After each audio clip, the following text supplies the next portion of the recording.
This is a story about people who stand to lose everything. People who may need to flee their native home and never come back. These people are refugees, but they're not running from war or an oppressive government. They're seeking asylum from climate change.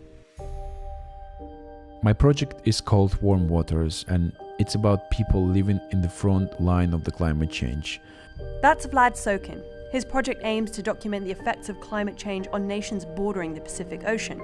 So far, Vlad has focused on some of the most affected, the island nations of Oceania. I have seen villages completely destroyed by strong winds and huge storm surges.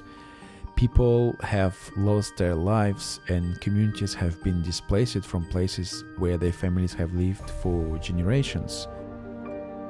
Tuvalu, the fourth smallest nation on Earth, is struggling to cope with the consequences of climate change.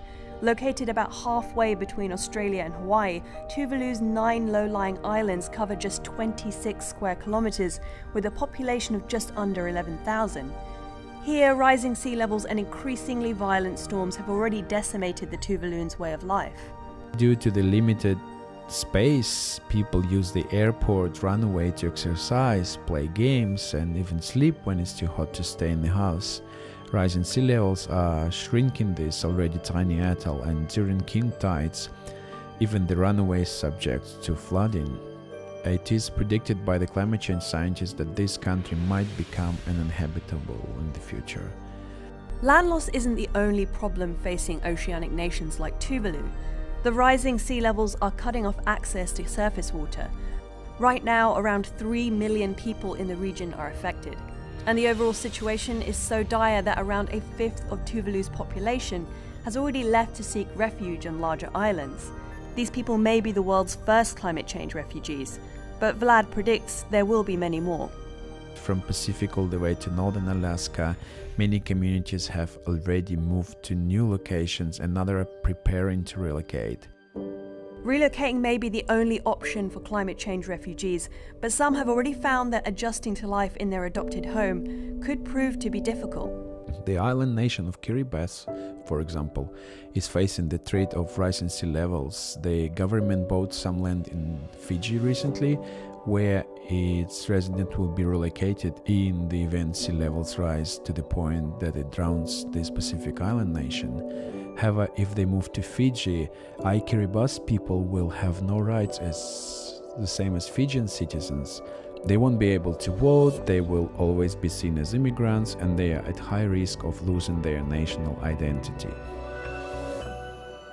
It is easy to dismiss the consequences of rising sea levels, to believe that it's a problem limited to these small and distant island nations.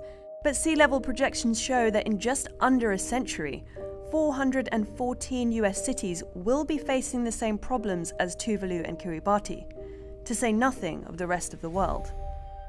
Some climate scientists predict that by the end of the century, places like Miami, Amsterdam, Hamburg, or Lisbon could be affected by rising sea levels too.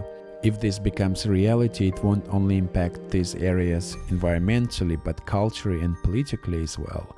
The struggle for resources, land, food, and fresh water may cause local and global conflicts. It's clear that is the greatest issue that we will be facing soon. Nuclear weapon testing is another issue causing global conflict and environmental damage. Click now to watch this video on the worst nuclear testing you've never heard of. The story of Bikini Atoll is not a proud one for the US. Local residents there were shuffled inexpertly around nearby islands before the testing, and many were still exposed to dangerous levels of radiation. Thanks for watching, and don't forget to hit that subscribe button.